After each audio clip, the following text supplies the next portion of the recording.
ದಿನದಲ್ಲಿರುವ ನಮಗೆ ಪವಿತ್ರಾತ್ಮನೇ ನಡೆಸಲಿ. ನಮ್ಮ ಮಧ್ಯದಲ್ಲಿ ಈಗ ಆತ್ಮನಾಳ್ವಿಕೆ ನಡೆಯಲಿ.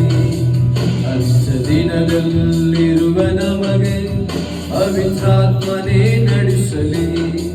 ನಮ್ಮ ಮಧ್ಯದಲ್ಲಿ ಈಗ ಆತ್ಮನಾಳ್ವಿಕೆ ನಡೆಯಲಿ. ನನ್ನ ನಡೆಸಯ್ಯ